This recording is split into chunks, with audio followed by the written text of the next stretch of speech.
going on, YouTube? Making this video right here for the Red Rock Reptiles Contest 2016. This right here is my female enclosure. These are my girls. This right here is Beauty. And this is Lemon Drop, aka Lemmy, aka Pancake, because she looks like a fat little pancake. Anyway, Beauty, I've had her for about 5 years now. She's my first beauty. Lemon Drop, I've had her for a few months. Got her in, I think, the end of March, and she has grown a lot. I believe she was like 13 inches, if I'm not mistaken, when I first got her. And she weighed maybe 240, 250 grams. Now she's at like 16 inches, and she's at like a whopping 330 grams. Crazy. She's grown so much. So yeah, like I said, this is my female enclosure. I believe it is 4 foot by 2 foot by 2 foot. Have to have a huge heating bulb just to get their basking spots at the right temps. It should be at about 108, 110. They got really warm this morning, so they're just chilling over there in their cool spot. But yeah, it's my girls' area. I know that thing in the back is falling off. I need to fix that. Probably gonna do the whole background all over again. Probably paint it all white, because I heard it just is better. It reflects more of the UV. And yeah. Besides, they'll probably just look better with the white background. The colors will pop out more. But yeah, anyway, this is my female enclosure. Right above them, move back a little bit. Right above them, I have my male's enclosure, Beast. Just chilling right there. See if I can focus a little bit. There we go. He's brood mating right now. Just sleeping.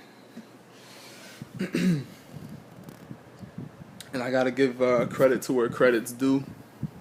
I got the idea to build these enclosures from Weeby Reptiles, from Michael. Awesome guy. To be honest, I probably would not be as into... Matter of fact, let me even change that up. I would not have fallen in love with bearded dragons as much as I have if it wasn't for like all the videos and knowledge and just the love that he has for his dragons and all that. So big shout out to Michael at Weeby. And right above it, got another one.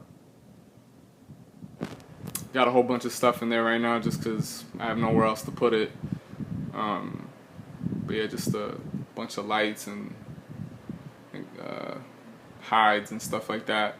Hopefully get to put that new male in there. Hopefully. I'm going to be making a bunch of these too. It's just a start.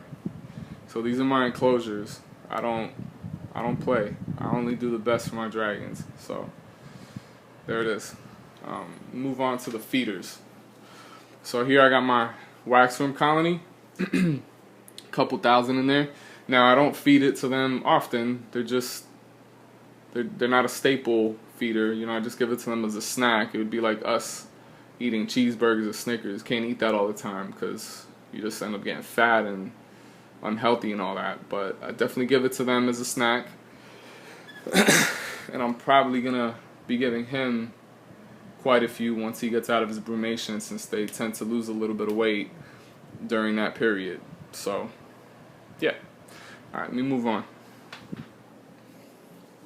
Over here, got my superworm colony.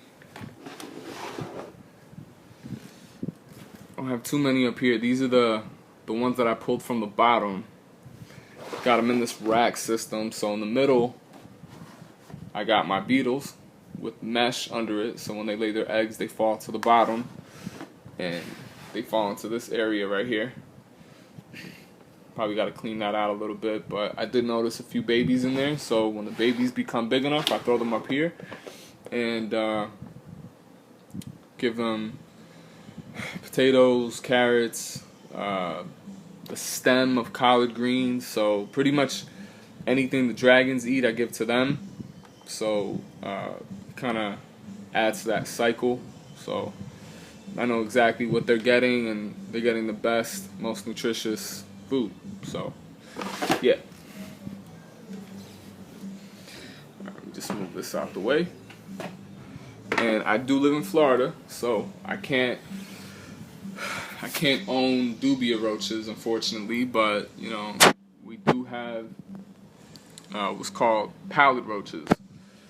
And I'll get to my discoid roach bin in a second. Pallid roaches, I just read into them about a month ago, and I heard just nothing but amazing things. They are Florida native. They're like one of the fastest breeding roaches out in the market, so they're a great replacement to crickets.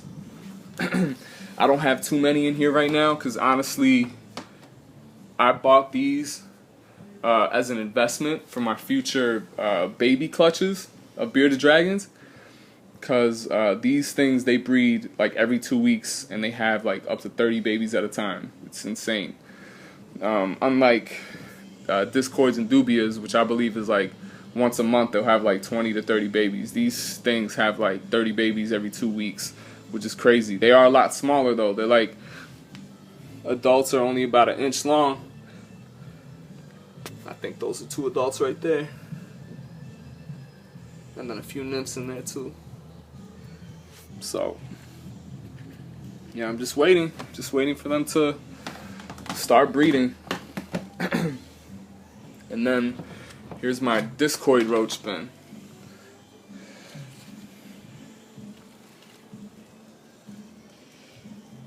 I'm not going to dig through all of it. I don't want to disturb them too much. They are a bit more skittish than dubias.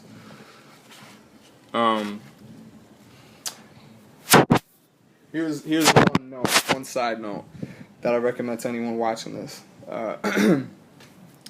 Don't feed your babies off right away. If you just got a starter colony, wait for your babies to grow up so that they become adults and they start breeding so you can have a bunch more.